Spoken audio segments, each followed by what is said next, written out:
Well, good evening, everyone. Rob, but we're going to get started because we've got a packed program this evening. My name is Juan Gonzalez. I'm a professor of journalism and media studies at Rutgers University and also the co-host of Democracy Now! And I want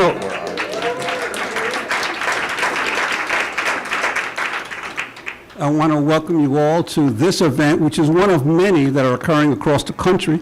There are several in Seattle next week. There's one in Houston that's been organized. And we felt it was so important to have a commemoration and a look back at what's happened to the indie media movement in the 20 years since the Seattle World Trade Organization protests. Democracy Now! Was only 3 years old back in 1999. It was only a radio show, and there were just a handful of us who worked on the show at the time, and I was still a staff columnist with the New York Daily News at the time, and we decided we were going to do 2 hours a day of coverage of the Seattle WTO protests from Seattle. And I think the show actually helped spur some interest across the country in coming to Seattle. But I think it was really the first major effort by Democracy Now! On the ground to cover a massive protest that the rest of the world wasn't even paying attention to. My editors at the New York Daily News didn't even know what the World Trade Organization was at the time. And when I told them I was going to be covering the protest events there, they were kind of skeptical at first, but until the first day of the protest, then they kept calling me, can you feed us more stuff about what's going on there? And one of the thing I remember most vividly is on the streets of Seattle that first day, who do I run into but Tom Hayden, the founder of SDS, who had been a comrade and colleague of mine in SDS back in the 60s, and who was there reporting for a local NBC affiliate from Los Angeles, doing commentary. And so Tom and I run into each other because Tom was actually the person who convinced me in the summer of 1968 to go with him and the others who were organizing the protests outside the Democratic National Convention in Chicago. And so those of us who recall that period of time had gotten kind of skeptical about the prospects of progressive movements and revolutionary movements in the country over the years. Obviously, the 90s were a difficult year for those who were in this country, who were seeking social change and revolutionary radical change in the country. So there were Tom and I on the streets, totally mesmerized by the amazing protests of the young people who came out 30 years after those events of the 60s, in the late 90s, to challenge what was happening in the global capitalist development around the world. And I remember that the first lines of my column for the New York Daily News the next day were, a new generation of rebels came of age in America yesterday.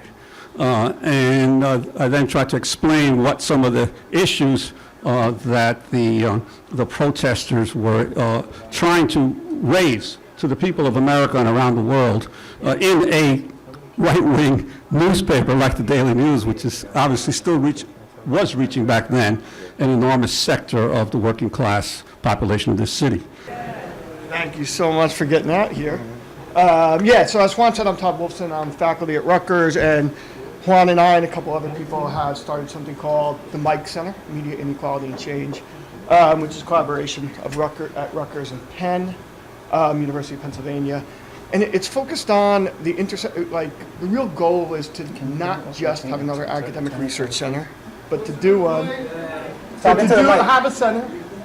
have a center that focuses on the intersection of research and action, and particularly poised at the place where technology meets social change. So that's the goal of the center. It's somewhat new. And we're really excited about this weekend. So I'm going to be brief, and then I'll call up Marissa. But I think what we wanted to flag is that there's so much rich, powerful history in indie media, and we want to think about this weekend, but we also really want to stress thinking about the media our movements need today. So keep that. We want you to keep that on the tip of your tongue. The late revolutionary Grace Lee Boggs once asked us to consider, what time is it on the clock of the world? And I think we know the time. Today, we find ourselves in a moment of devastating ecological collapse, unprecedented concentration of wealth and power, staggering state violence, particularly against communities of color, and a rapid resurgence of fascist formations and attacks on our basic rights. But at the same time, in the same breath, there's a response to these urgent threats. We're witnessing a new wave of resistance. So Juan was talking about 99 being the birth of something new, but we're seeing it again. That is challenging autocracy, white supremacy, and the logics of capitalism. Now, because of the way we're approaching this, we could argue that this wave of struggle stretches all the way back to the Zapatistas. And there's something to be said for thinking about it that way, and then indie media and the global justice movement thereafter. But whether you want to trace it to Zapatistas or not, what's clear is that this movement emerged on the heels of the 2008 and 2009 economic crisis.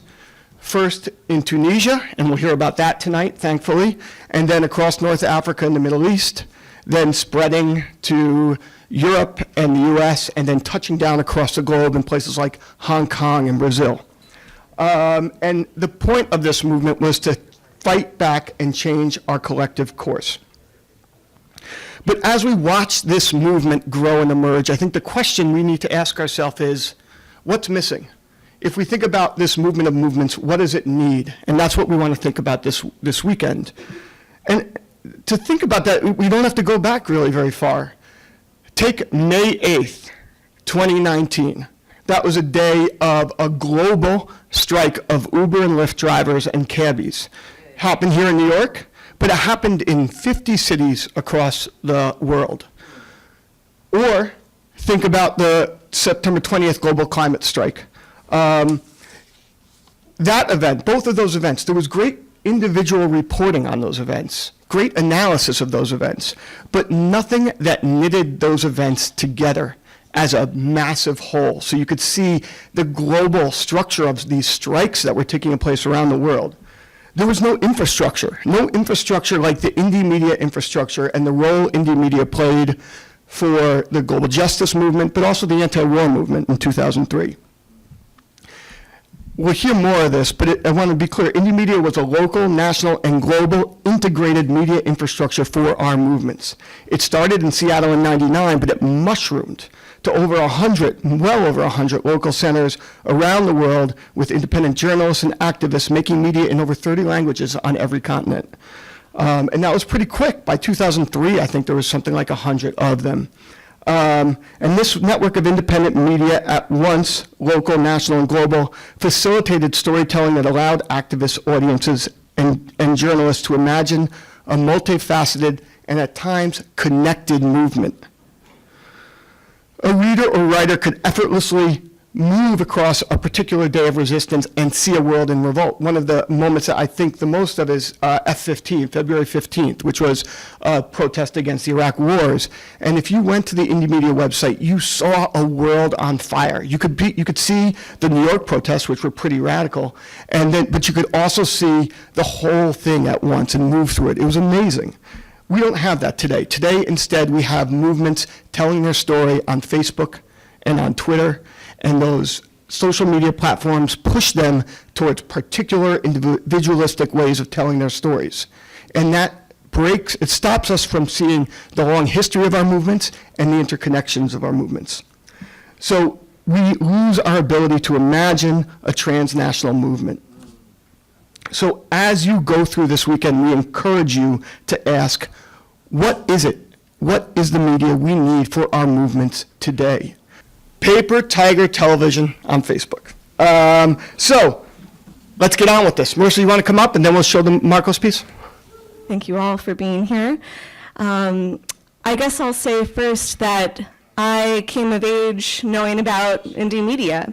As a student in Chicago, there were still independent media centers operating, 2006, 2007, and I made my way into that first IMC and realized that there's this potential to connect with organizers and use media as a way to amplify people's stories. And so I was immediately, drawn to this project. Who were these people that made this happen and created this amazing network? So that really set the stage for my own, political involvement as a media maker and as an organizer. I was part of Occupy Wall Street. A lot of people are here tonight who are part of the Occupy Wall Street media crew back in the day. And a lot of what we were doing was based on indie media principles. It was open, participatory, trying to make sure that people could represent themselves, relying on themselves rather than relying on politicians or other people to speak for them. And it was an incredible experiment also. It grew from a park to thousands of occupations all across the globe. And we were able to connect with struggles in Tunisia and Egypt, Spain, Greece. It was this amazing global moment of activity in 2011. And since then, with Black Lives Matter and Standing Rock and all of these movements that have used media, we've seen this proliferation of activity and the growth of a network. And even today, we're seeing in 2019 this revolutionary year. I mean, we have uprisings happening in Chile, Puerto Rico, Lebanon, Iraq, all over, and people are really connecting through these media platforms. And so we have to ask ourselves, what is the role of media now? What is this legacy? And what can we do to support these global uprisings that are underway currently? So I'm really excited about this conference, and that the Mike Center and Democracy Now! Are able to help bring this together. I hope you come tomorrow for the workshops and panels. We've got a really fantastic lineup of CopWatch, CPU, May 1st Technology, Cyper Collective, people who are working across different sectors of independent media, people who are content producers, who do digital security work, people who are supporting political prisoners like Chelsea Manning. And hopefully through all of these connections, we can build something that's even stronger, that integrates these lessons learned from indie media, from Occupy, from other movements, so that we can make a really free media today. So thank you, and I hope you participate. Hello, I am Malu HDT. This is the short for Malu Cuja del Toro. I am a Mexican writer who was part of the movement against the first NAFTA in Mexico and a Zapatista supporter. I am here to talk about the influence of the Zapatismo in the Seattle movement, reflected in the movie you are about to see. Just want to make clear that my remarks are not just mine, but with the help of many Zapatista supporters in Mexico and New York. So Zapatismo brought us many powerful innovations with a completely different speech for a guerrilla movement, because their speaker, Subcomandante Marcos back then Galeano, who speaks several indigenous languages, Spanish, of course, English and French, was really talking on behalf of the indigenous peoples. The flower of the world will not die, he said. The hidden face of the one who names it today may die, but the word that came from the bottom of history and the earth can no longer be torn off by the pride of power. We were born from the night, we live in it, we will die in it, but the light will be tomorrow for the many, for all those who mourn the night today, for whom the day is the night, for whom the death is a gift, for whom life is forbidden. Everything for everyone, nothing for us. Marcos Galeano's main goal as a speaker has been always to disappear, being replaced by many indigenous speakers like Marichuy and Subcomandante Moises and others, because he has said it many times, I am just a translator, I speak on behalf of many voices, and you can see it by reading it. It was the first Latin America guerrilla movement with an emphasis in indigenous women and LGBT community rights. Indeed, that was the first time in history that a leftist guerrilla talked about LGBT rights and women's rights, not only on paper, but in real life. Zapatista communities forbid the use of alcohol and drugs because it was a weapon of domination by men. They were even talking about the right to orgasm for women and typifying rape as a war crime, as Radio Bilingüe journalist Marco Vinicio González can testify because he saw that. This was all unthinkable before, and from those strong roots, the Seattle movement and then the Occupy Wall Street movement were fed, honoring their best of being neighbors. Not just for trading for rich people, but neighbors, but to fight the right to fight for the most vulnerable people. With their own differences, of course, because urban citizens in an industrialized country are not the owners of their production means, but their work is what they owe. And like Zapatistas say, we are all equal because we are all different. A lot has happened ever since. The Zapatista communities have declared a truce for 26 years because they listened to their people. They listened to the civil society asking for a truce. 26 years. It sounds easy, but it is not.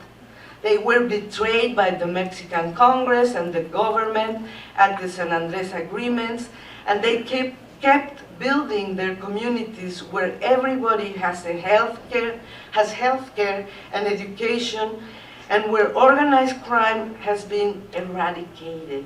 One of the few places in Mexico where that is possible, if not the only one, and Cherán probably. The difference between now and back then is that while the Mexican people used to be against the government and with the indigenous communities, they are now with the government and against the Zapatista movement and against the National Indigenous Congress. Their example was so powerful and their media communication system was so effective that it took 12 years for AMLO, the president of Mexico, to turn the entire country against them.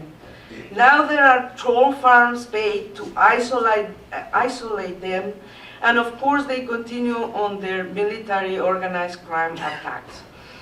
Even the asylum of Evo Morales in Mexico brings more polarization and divisionism, since the same Mexican crowd defending Evo as president now for being an indigenous representative of the people, they are the same ones who used to make fun of the indigenous candidate Marichuy, our first candidate, indigenous candidate in Mexico, as president. They are the same. However, we must ask what they are so afraid of in order to require so much money and 12 years of hate speech against the Zapatistas and the National Indigenous Congress to discredit them. What are they so afraid of?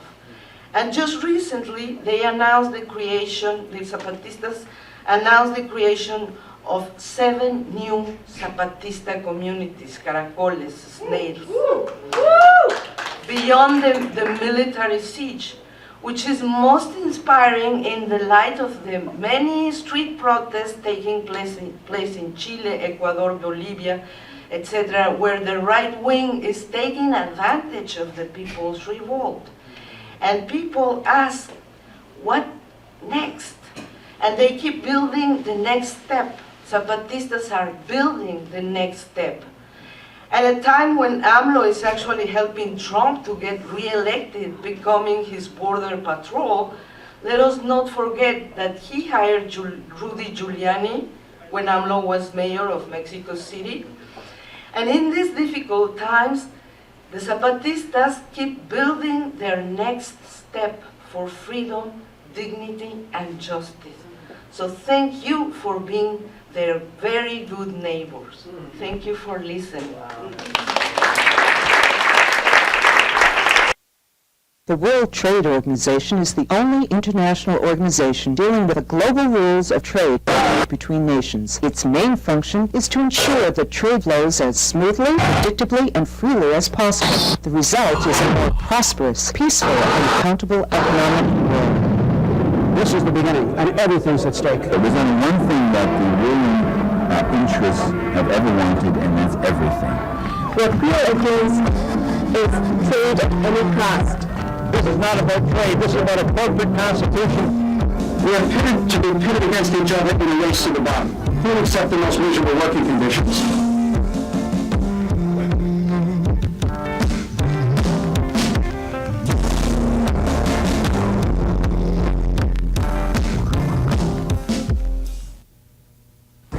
I think it's a very telling fact that you can go out on the street anywhere in the United States and ask people to give you one sentence about the World Trade Organization, and they will be able to say one intelligible sentence about what it is, where it's based, what it does, when it was created, whose interests it served, whose interests does it hurt.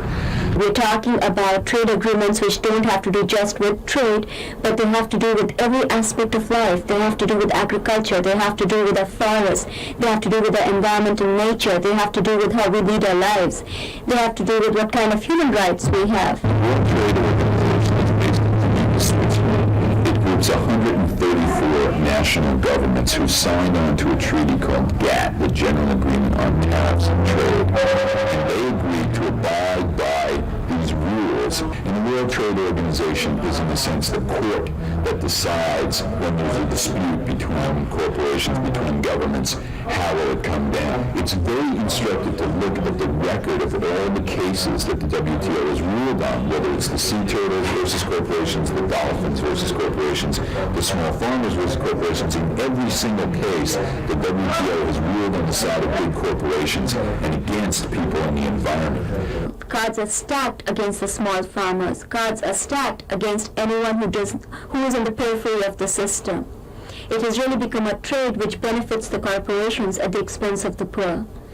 The first 100 agreements by the WTO were all for the benefit, all on the side of rich multinational corporations, and against public regulations, the environment, labor, consumer interests and rights, and also democratic sovereignty.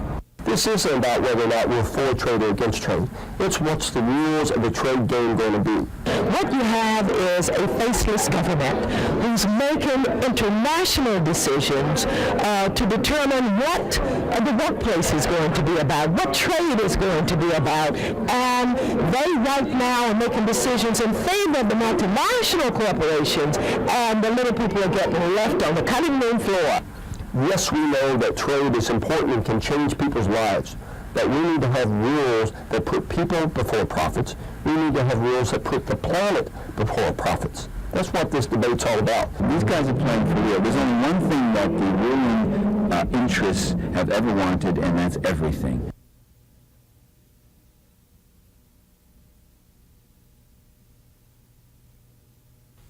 Well, 200 years ago, we established a principle in this country that ultimate political authority does not reside in the king or the president or the Constitution or the Supreme Court or the Congress. Ultimate political authority sovereignty resides in we the people. I don't want to lose democracy for my children, for my grandchildren. And the way the WTO is set up, we're losing it. And if we don't all stand up, we're going to lose it. We're on our way to be near the convention center, trying to prevent today's meeting from taking place. So you're in the lockdown crew? I'm taking part in that, yes. Okay. Why do you feel that a strategy like a lockdown is important? Why do you think this is the right way to go? I think it does two things. One is that we're actually physically standing in the way of what's going to happen today, and that's important for us to do. And second of all, it demonstrates that people are willing to both go outside of the boundaries and put themselves at risk when they feel this is really important, and that's something that people around the world need to know, that this is a very serious thing.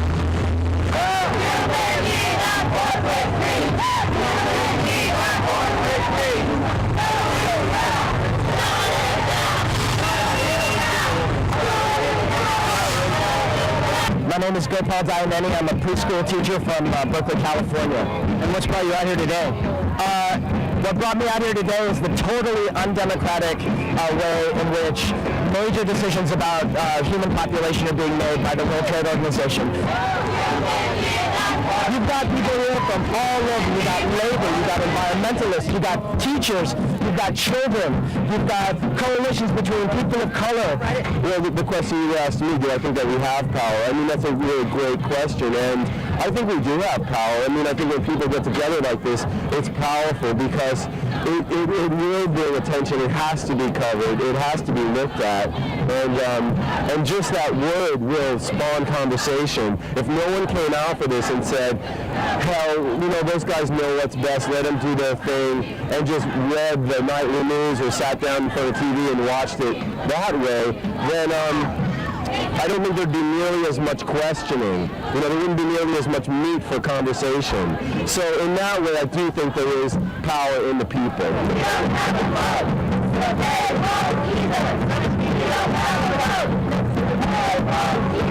What's going on here today? We're demonstrating the WTO. We're trying to shut it down. What do you mean shut it down? Well, right now we're blockading the entranceway. That most of the delegates are not trying to get in. So we're literally trying to shut down the meeting. Look at these kids up there. I'm on the sign up that says, "Don't train our future." For these young kids in the street today, it's about their future being traded off by corporations who frankly don't give a shit what happens to them. That's what it's about. That's what people are fed up with. They understand it. Direct Action brought these people together. So many of them on the street I've talked to have never been in a direct action before. They feel very empowered. They're starting to understand that people can be empowered and take charge of things themselves, and direct action is perfect for getting people in that role to take charge over their own lives.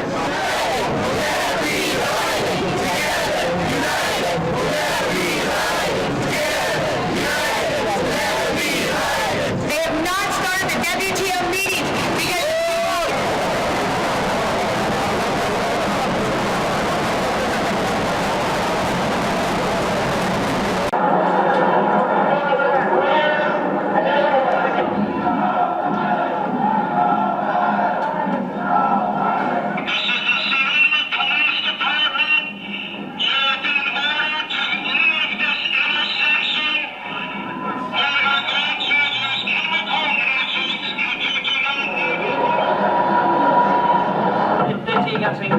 bills out on the ground. You see, it's outrageous. They kept telling us to move, and we didn't move, and they tear gassed us, and they moved in. No more violence! No more violence! Don't let anyone more violence! No more violence! The police began to spray tear gas into the crowd and shot rubber bullets indiscriminately into the crowd.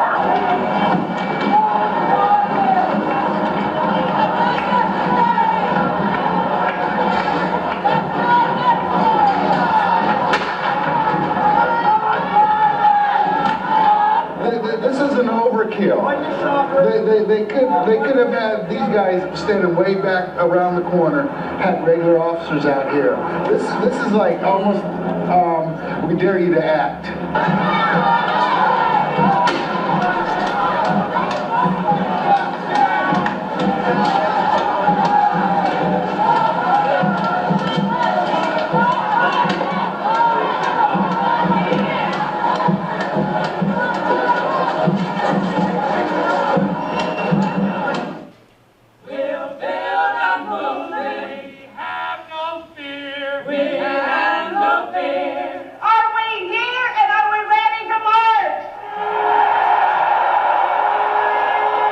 Vine a diario para unirme con todos los trabajadores y trabajadoras del mundo para juntos y juntas reclamar nuestros derechos.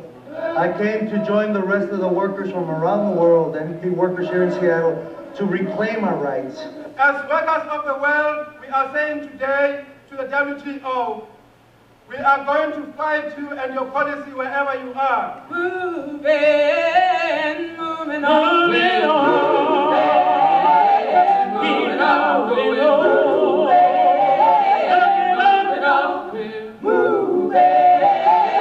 Moving on.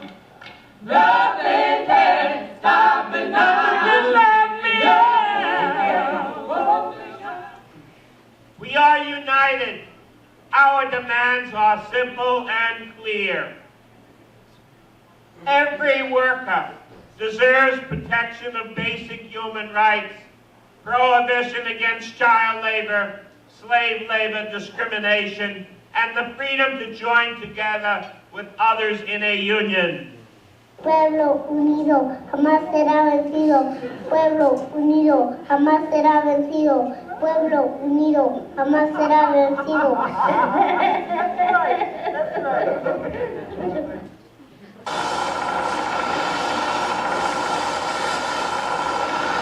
We've gotten hundreds of orders in the last 3 weeks for riot-a-thons. It's been modified to for a more specific purpose of just moving people or creating a hole in a crowd to get through.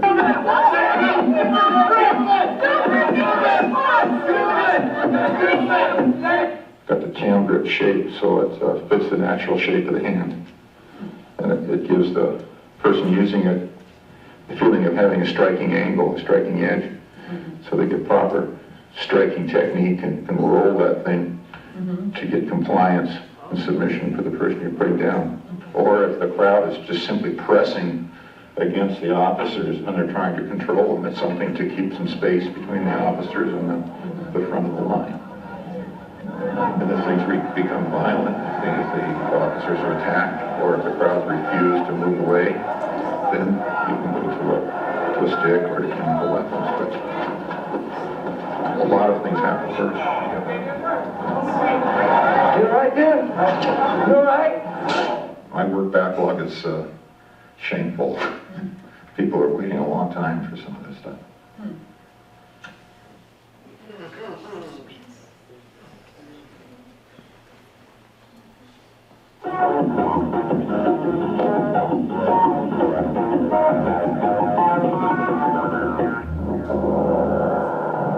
Well, the main motivation for us starting the Independent Media Center was folks on the ground here in Seattle recognizing the importance of this issue, and also that all these tremendous, brilliant, articulate people were coming from all over the world to speak truth to power here, to confront globalization and its anti-democratic agenda.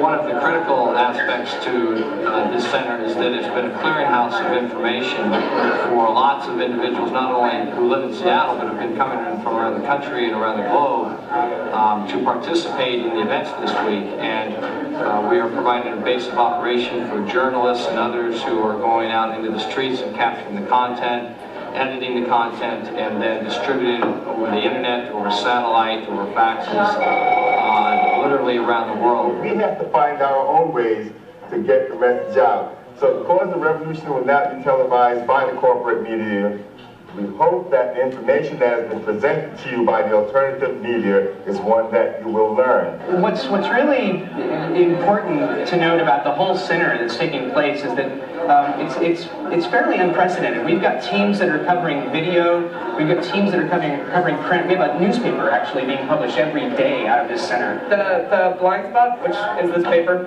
it's the paper that the Independent Media Center puts out every day during the WTO. And it's basically like a 11 by 17 fold over that's front and back, and which is pretty much all we can afford to do. I'm sure we could fill a lot more of it at this point. And this was today's headline.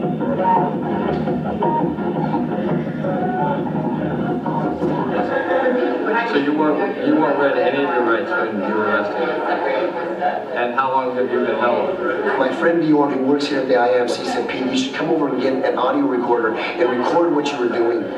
You know, and so I came over here and I got one, and I've been out in the streets, and I've interviewed everybody from National Guard to a retired police officer, 15 years or 30 years with the Seattle Police Force, as well as local citizens, as well as, of course, protesters. I've been editing a lot of audio, and I think it's really important. That's why I've been here. I think it's more important for me than going out in the streets, because protest really works when everyone knows about it, but the whole point is to go and get your word across and your message out. And for me, being here, I can get a whole lot more people's message out than just one body in thousands. What we're doing here is we're watching footage of video that's been shot, that we're picking out segments, short 30-second to 1 minute segments to be encoded to be put on the web. We take the tapes as they come in from the streets, and we dub them immediately to VHS so that they can send them to the other place where the satellite feeds editing is going on. And those VHS tapes are brought down, and we digitize those immediately, and we're just looking for little snippets, interesting things that can inform people. Actually, my life has been hell throughout the week in trying to make sure that the site is up, because we had not expected so many hits coming in from all over the world.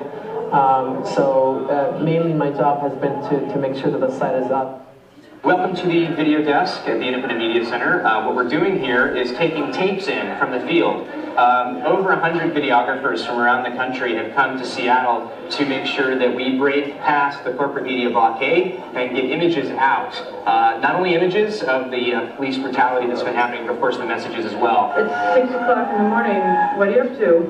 We are going to the dumps to talk to Mayor File, Laura Sherman, and the Vice President of the Longshoremen's Union to talk to them about the impact of imports and possible decisions by the WTO on their jobs and their lives and their community. The people, the whole world is going to listen to the voice of the people.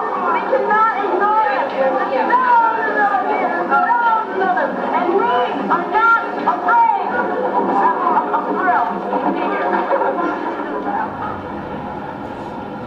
So this is where the dubbing and logging of all the tapes that come into the center happen. They come up from 3rd Avenue, and we have people working here to dub them off and keep a log of what's on them, and then we have sort of an organized system for getting them to the editors. Given that we started planning this a month ago, we did 5 days of satellite testing, 1 hour a day, half-hour program production every day. All volunteer crews with little or no money to get off the ground. I think it's amazing.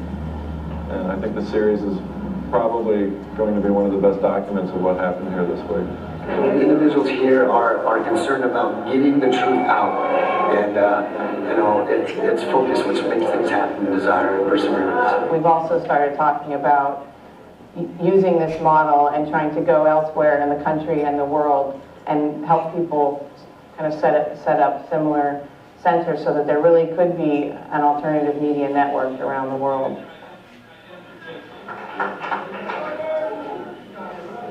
We have decided to start to cry to them and start mobilize grassroots. The power is in the people. We have the power.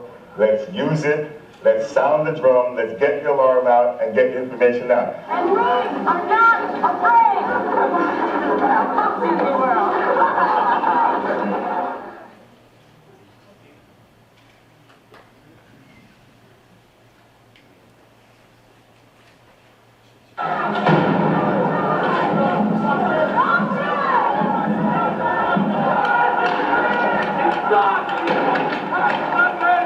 Fuck you!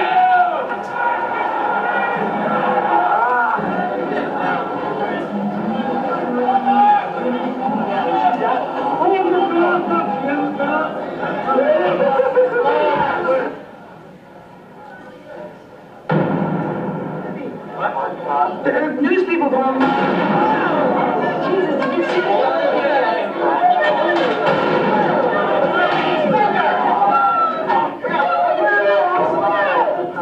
They're coming in here.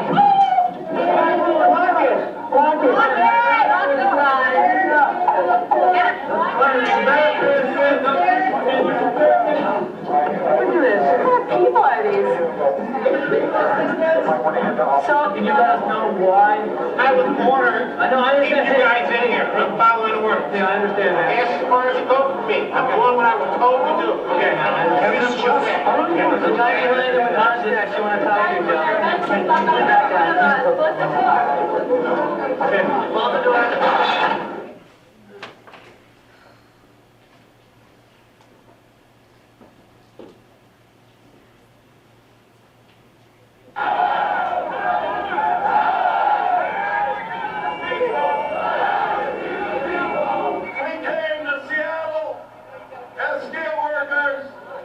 An environmentalist committed to the cause of social justice to our people and our planet. Because in this global economy, we are bound together. We are bound together in a way that we never have been before. When labor and student and environmentalists and human rights activists stand together, we can and did shut down the WTO.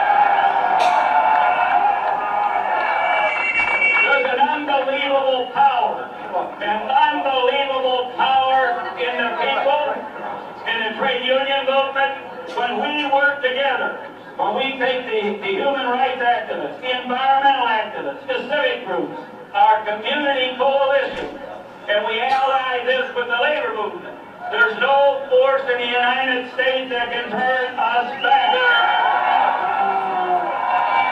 You're in the ring in the streets of Seattle because you're not in the WTO and the ivory tower. And I want to welcome, this is where you belong, right here with the labor movement.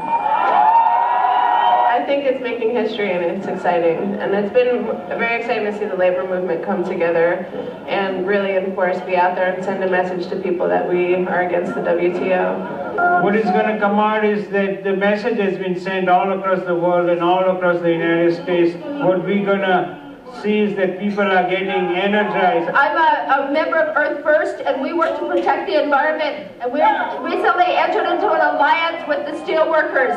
We have an alliance for sustainable jobs in the environment. And we're completely tired of we don't buy into this, you know, there's jobs and environment thing. We want them both, we deserve them both, and we need them both. We were able to show a good demonstration against the WTO. I hope that they get the message from us, from the labor movement and from the rest of the groups too. I'm a lockdown steel worker now for going on, this starts our 15th month right now today. And I don't appreciate our jobs all going overseas to a lower pay. If they want to send jobs over there, pay them comparable wage, then it isn't as bad a deal. But when they're just going over there to give them pennies on the dollar so they can make them dollars, that's not right. Not right to not only the workers but to the environment, because they do not have the environmental laws in other countries that we have here. Say no to WTO. We think WTO is going to ruin the lives of the American people as well as the lives of the people of color all across the third world. Yesterday was just wonderful. I mean, I can't remember the last time a major American city was shut down by progressive forces protesting corporate greed. Oh, hell, that's stupid. Who are they going to guard? Are we going to invade the country? We live here. It was one of the rubber bullets that the police fired at the demonstrators yesterday. And I was actually there when that was happening. It seemed like the tear gas was fired first, and then people started breaking windows as a response. I don't know what happened. I know that we had a march and a rally of steelworkers, environmentalists, students, and others that went down to the waterfront for a symbolic steel dumping. It's like the Boston Tea Party. Well, this was the Seattle Steel Party, right? And they were coming back, and for whatever reason, officers started pursuing them or another group of protesters in which they combined and pursued them 12 or 14 blocks and pursued them all the way down here and cornered them down between Broad and First, and then made quite a few arrests. Looks like 2 busloads. A few windows that were broken were no big deal compared to what could have happened. The police are overreacting, and now they're taking the peaceful protesters that are out here and treating them really wrong. It's wrong. They should realize that if we wanted to raise hell out here, it could have happened. We don't have a democracy anymore, and the democracy is being lost. You know, I'm out here, I have a 7-year-old child. I'm out here to voice my opinions on how we should protect our environment for the future. And I have the right to assemble, and my rights have been taken away today. I'm not sure if I still live in How does that make you feel about democracy in America? I don't believe we have democracy.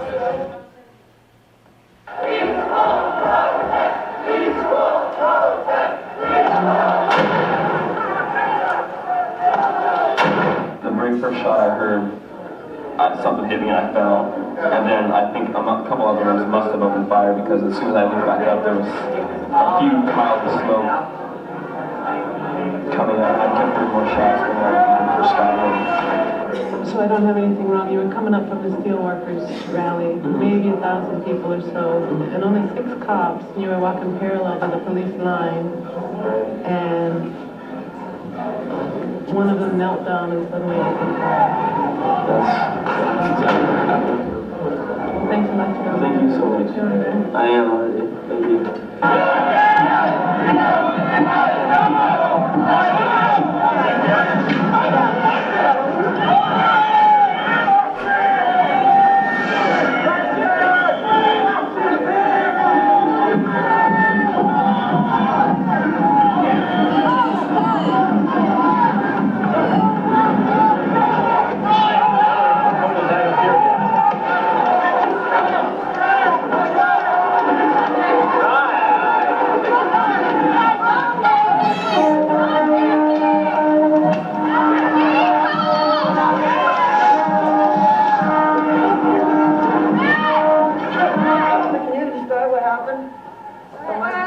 Well, we're legal observers, and there was a march down the street, perfectly peaceful, arm in arm, and the police simply opened fire, no warning, tear gas, rubber bullets.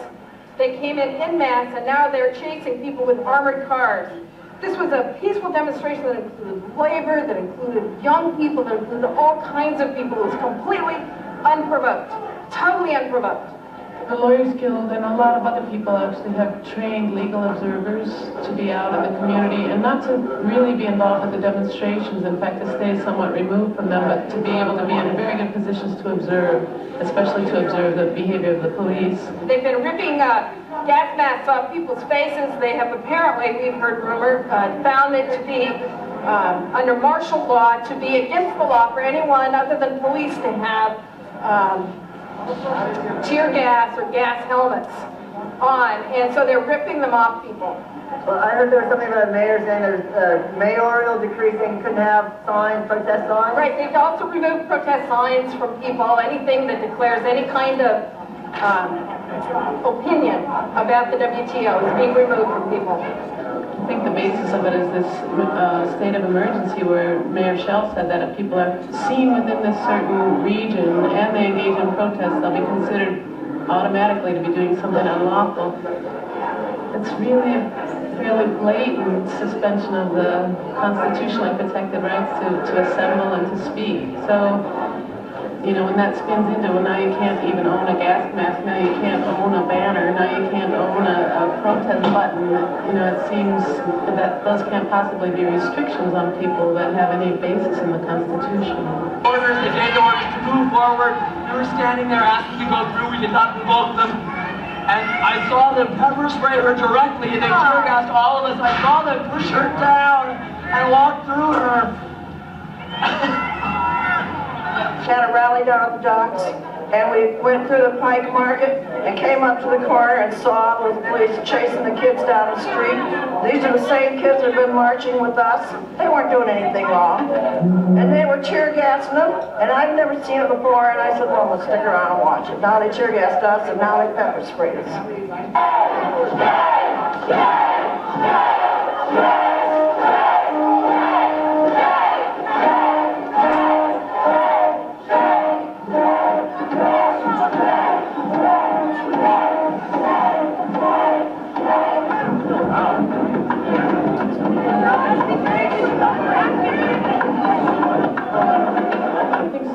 Done that was so blatantly illegal and so blatantly abusive. I think many courts could find in the favor of people who were victimized, whose rights were violated, whose bodies were brutalized, and suppose it depends on the court, but they're not marginal legal issues that people. I'm just so afraid of my country right now. I'm crying because I got pepper gas, but I'd cry anyway. But it is.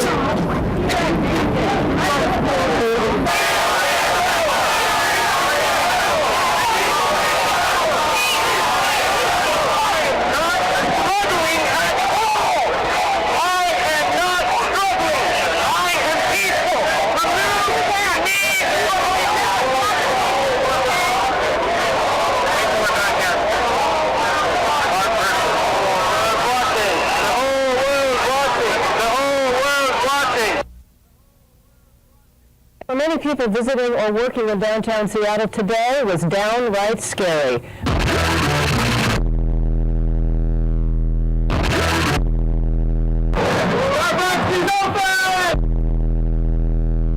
Protesters, demonstrators, anti-WTO revolutionaries,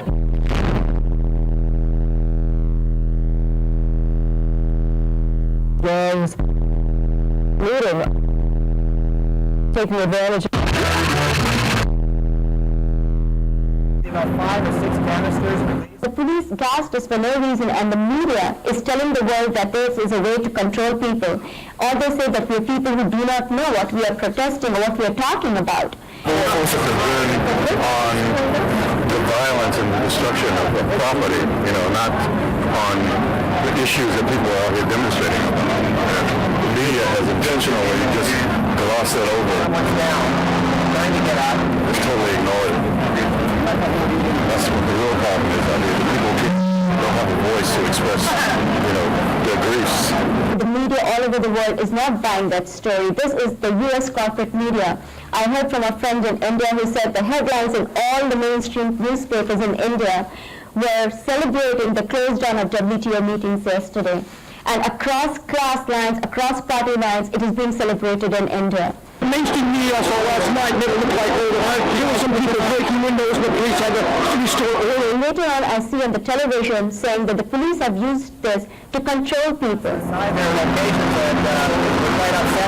People did not need to be controlled. We were marching peacefully. The mainstream media is slanted. It's always slanted. It wouldn't have mattered what happened out here yesterday. They have failed to represent and inform the readers of what is going on in the streets. Maybe 1% of the massive amount of protesters that were out there chose to do property damage. They totally lost sight of what all of this is about. It's why people came from around the world to be here. And yes, some vandalism has occurred, but it's very little compared to the number of people who are out there chanting and asking for peace. And we need to be very proud of our young people for the kind of restraint, for the kind of belief in nonviolence and peace they have demonstrated. Citizens of this country, and here I speak as somebody from India, citizens of this country need to be very proud because they should know there's a great future ahead in this future generation of ours.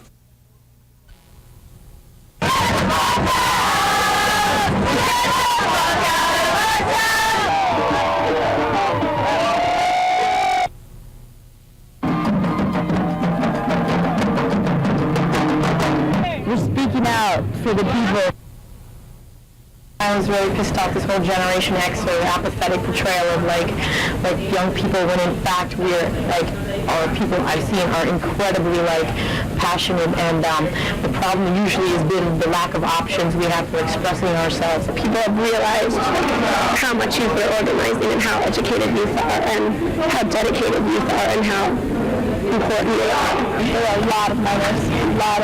We have to do separate solidarity training. I've been out on the streets every single day this whole week, and every time I go home, I watch TV and it's totally fucked up. The media's been covering it so wrong, and it's been always geared towards violence and riots when there has been no violence and riots towards particularly the youth activism. So a lot of the time, the media does play up they're just young and idealistic, They'll sell out like all their parents did in the 60s. That's not what the whole message is about. It's about getting our point across, having our voices heard. It's not about people were turning against the youth as if we were all the anarchists and all. It was like turning against us when we should be in solidarity. So I said, the only violence that's been done has been by the police, and youth don't hurt people like WTO. I'm not really that surprised in this sense because I knew we always had it in us. I'm just glad that we had the occasion for it to come together like this. We're standing up and we're fighting and we're going to keep going. We got to do this. We got to go out here. Right. You guys need a World Trade Organization? Yeah? What do you think about the meeting so far? It's going well? I heard that a lot of delegates were leaving. No? No? Everything's going fine? Business as usual? So far. Yeah? Is this the normal situation the trade organization expects for future meetings? I doubt it. No? I think they have it under control by then? Well, I think people will start to realize how important trade is. And they'll back off on it. Maybe the World Trade Organization will realize how important the environment is and how important labor rights are. I think they do. I hope they get them. I hope so. Because people are angry, a lot of people ignorant too. Yeah, that's true. But, you know, it's not like the trade organization knows it all. I've been working on this for 28 years. Yeah. I know it very well. What happened? Very well. What have you been working on? On international trade for 28 years. It started with after the war because the failure to understand the importance of trade helped to cause World War II. Well, Hitler to power. It was after World War II that people said that can't happen again. And the GATT response. People are feeling like it is happening again. In this country. What is happening again? Fascism?